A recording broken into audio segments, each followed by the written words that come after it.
Halo teman-teman yang berbahagia, Dr. Andri, spesialis kedokteran jiwa di sini. Saya sudah lama tidak menjawab pertanyaan teman-teman di kolom komentar.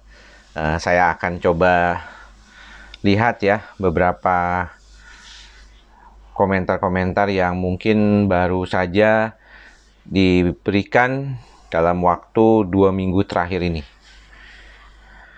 Sebenarnya pertanyaannya itu suka kadang-kadang nempelnya di mana-mana gitu ya. Jadi ada beberapa yang pasien tuh ataupun teman-teman tuh bertanyanya tuh di video yang mana gitu.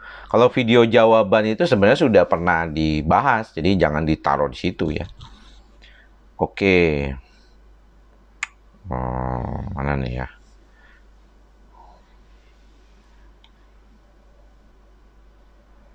Gimana caranya supaya bisa naik pesawat dengan nyaman kalau mau mudik nanti gitu ya.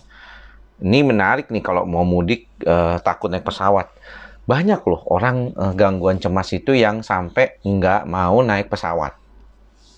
Di antaranya bahkan sampai saat ini juga pasien-pasien saya sendiri ada yang sampai belum bisa naik pesawat ya, khawatir banget katanya.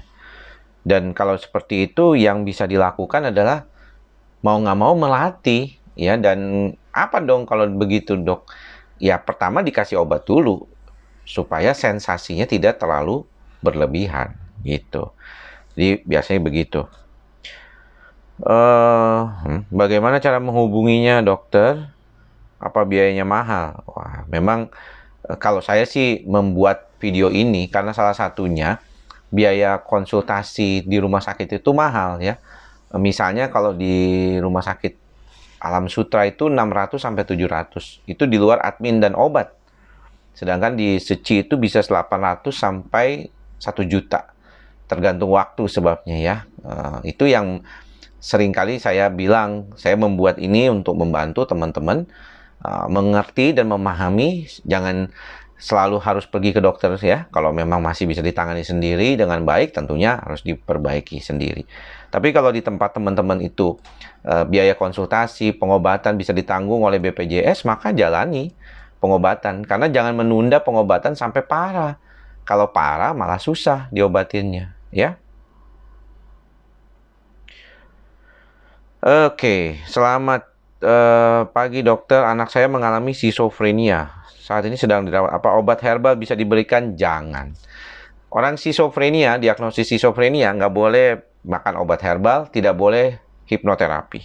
Ya, tegas saya mengatakan. Nah, kalau misalnya banyak orang tuh mengalami gangguan cemas sampai ke panik. Tapi ada juga cemas tapi nggak panik. Tapi kemana-mana masih bawa antacid. Nah, ini menarik nih. Kalau antasida itu kan obat lambung ya sebenarnya. Jadi sensasinya mungkin dimulai dari lambungnya. Ketika lambungnya bermasalah, timbul berasa nggak nyaman. Di perut nggak enak, timbul di pikiran nggak nyaman. Cemasnya berlebihan. Itu yang sering terjadi juga memang. Ya makanya di beberapa video saya jelaskan tuh. Ini kan video yang istilahnya tuh bisa yang bisa ditonton oleh teman-teman dari dulu tuh saya sudah jelaskan. Gangguan lambung bisa membantu orang itu mengalami gejala-gejala panik. Jadi dia tuh kayak trigger gitu ya, memicu. Dok, apakah obat cemas yang aman untuk ibu menyusui? Wah, ini Anda harus datang ke dokter ya. Karena nanti akan diberitahukan ada beberapa obat yang masih bisa digunakan untuk ibu menyusui, bahkan ibu hamil sekalipun. Ya, jadi Anda bisa saja ya menggunakan obat-obatan yang membantu supaya lebih baik gitu ya. Saya banyak ketawa nonton penjelasan dokter. Ternyata cemas yang kita rasakan hari ini akibat ketidaksadaran kita sendiri di masa lalu. Cie, jangan dibikin masalah baru. Benar. Teman-teman tahu nggak, banyak di antara kita itu yang seringkali lupa ya.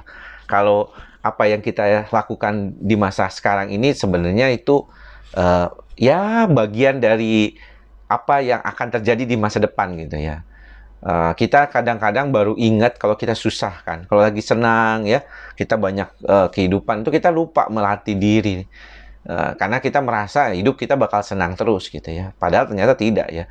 Saya ingat banget banyak banget pasien saya yang bangkrut saat lagi pandemi COVID kemarin, dan ternyata masalah seperti ini tuh dialami juga oleh banyak orang gitu ya. Saya merasa bahwa ternyata kita itu kalau hidup kita udah terbiasa mewah, terbiasa memberikan kehidupan yang mewah pada diri kita, saat kita hidup sederhana sedikit tuh kita merasa berat.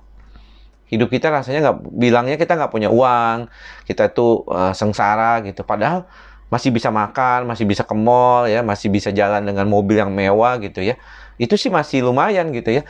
Tapi kita nggak ngelihat yang bahwa kita tuh udah jauh. Tapi kan orang tuh nggak bisa begitu dong katanya. Iya memang karena kita membuat standar terlalu tinggi untuk kehidupan kita. Makanya hidup sederhana, apa adanya itu lebih baik. Kalau teman-teman bilang orang kaya mau enak dok, nggak bakalan dia susah. Siapa bilang? Ya, nggak begitu gitu.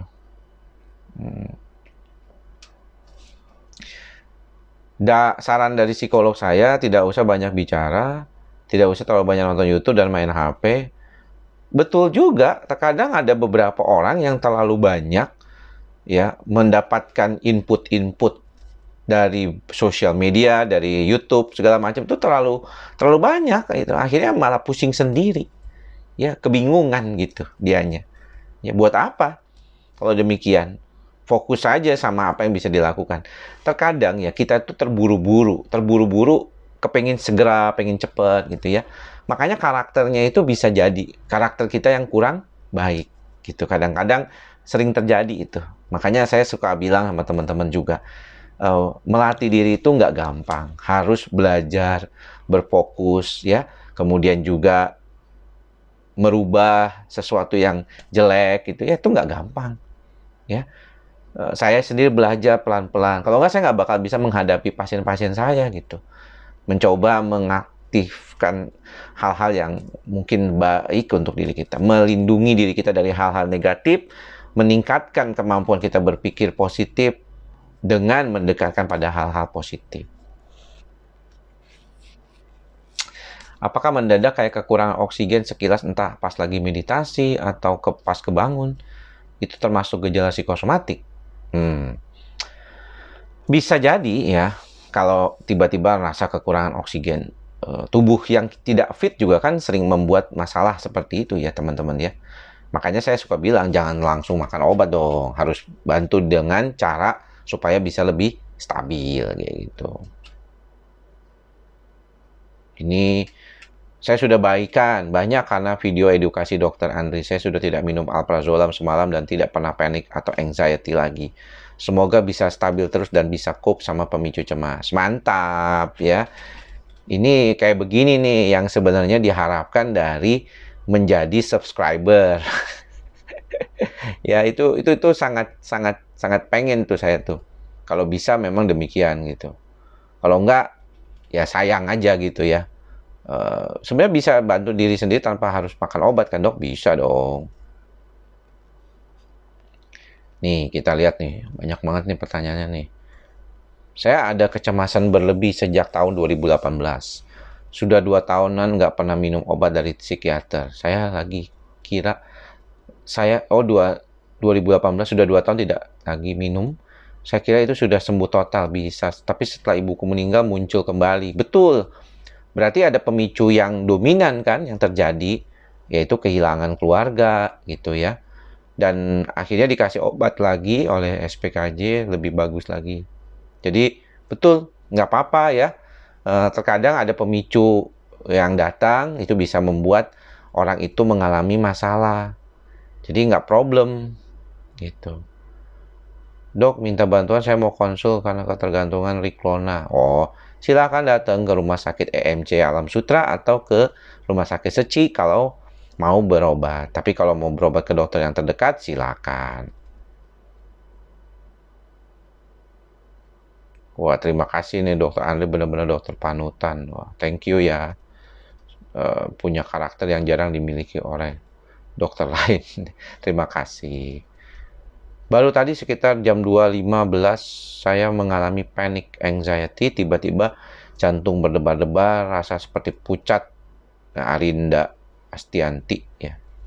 Wah, ini sering kali nih ada problem-problem cemas ya. Kalau yang pasien-pasien yang sering muncul di subscribers publik itu biasanya memang sedang dalam proses nih banyakannya dari mereka juga. Kalau konsul ke dokter psikiater itu dikasih obat lambungnya juga nggak ya? Ya, kalau gejalanya itu memang ada, mungkin diawali dulu dikasih. Tapi kan nggak semuanya pasien itu punya masalah lambung, ya kan? Gejalanya kan bisa berbeda-beda. Bagaimana mau berobat dok kalau keluarga sudah tidak mau ngurus lagi? Ya, ini memang tantangan sih. Saya lihat ada beberapa orang yang berjuang sendiri gitu ya. Tapi jangan menyerah gitu ya. Kalau misalnya kita membantu diri kita lebih baik ya dengan cara-cara yang kita bisa lakukan buat diri kita, ya kita kan harus berada pada situasi-situasi yang membuat lebih baik. Dan kalau keluhan itu tidak ditanggapi oleh orang lain, ya tidak masalah gitu. Jangan berpikir bahwa, wah hidup kita nih nggak ada artinya lagi karena nggak ada lagi yang mau mendengarkan gitu ya. Jangan ya, jangan berpikir seperti itu ya.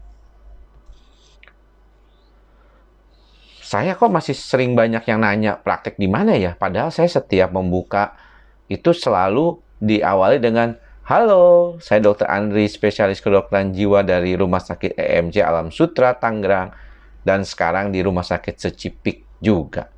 Berarti nggak ngedengerin ya. Atau di skip-skip gitu ya. Tapi apa memang itu sering terjadi? Saya kira itu ya. Teman-teman yang punya Instagram mungkin bisa follow saya di Instagram saya di Andri Psikosomatik. Di sana saya sering curhat tuh. Jadi Instagram saya itu nggak rapi ya. Saya suka asal gitu posting apapun yang saya mau posting itu dari Twitter kadang-kadang. Tapi saya lihat ya, pasien yang datang ke tempat praktek saya, itu ada beberapa yang sudah janji tapi tidak jadi datang. Dan kebanyakan tuh pasien baru, ya bisa 2-3 sehari. Kenapa? Karena mungkin saat lagi bikin janji, dia lagi nggak enak badannya, lagi nggak nyaman gitu ya. Tapi ketika sudah berobat gitu ya, dia jadi nyaman gitu ya. Atau dia dengerin YouTube aja, dia takut gitu mau berobat gitu ya. Sorry, tadi bukan berobat ya, karena dia belum berobat kayaknya. Atau dia udah berobat sama dokter lain, dia nggak yakin tadinya, tapi kemudian dia makan tuh obat, pas mau ketemu saya karena mau cari second opinion, ternyata nggak jadi. Gitu ya, bisa jadi kayak gitu. Nah, sebenarnya kalau kita berbicara tentang pribadi, orang yang sering mengalami psikosomatik ya, itu memang banyak juga ya, yang mana seringkali kita melihat problem terkait dengan situasi di mana kita tuh terlalu sensitif, terlalu baperan. Dan menurut saya itu wajar banget. Orang yang sering mengalami sensitivitas, pikirannya jadi negatif gitu ya. Seringkali problemnya itu karena memang dia belum sepenuhnya bisa nyaman dengan diri dia gitu ya. Maka itu kita harus perhatikan bahwa ternyata problem terkait dengan kecemasan itu memang bisa berbeda-beda setiap orang. Tapi kebanyakan dipengaruhi oleh kepribadian kita sendiri. Jadi banyak tuh kepribadian kita tuh yang memang sering muncul sebagai kepribadian yang sering membuat problem masalah gitu. Dan ini memang perlu diperhatikan. Jadi orang itu perlu belajar menyadari dirinya bahwa mungkin dia memang perlu tidak terlalu baperan gitu.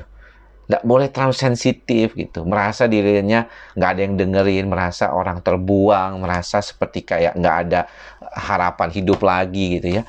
Ini yang sebenarnya kadang-kadang membuat kita makin tambah sulit sembuh. Karena kita merasa paling menderita sedunia gitu. Dan kita makin kecewa karena nggak ada orang yang peduli. Ya, semua orang sibuk dengan dirinya masing-masing. Kita makin tambah kesel gitu ya. Semakin kita kesel dengan diri kita, malah kita makin tambah kurang baik. Dan itu walaupun banyak orang ya nggak selalu bisa menangani itu, tapi harus belajar. Pelan-pelan harus dipelajari dan diaplikasikan di dalam kehidupan kita sehari-hari. Oke, demikian saja. Jangan kelamaan, nanti teman-teman bosan ngedengerinnya. Nanti kita akan bikin video lainnya yang bisa menjawab pertanyaan teman-teman semuanya. Sampai bertemu lagi di lain kesempatan. Salam sehat jiwa. Bye-bye.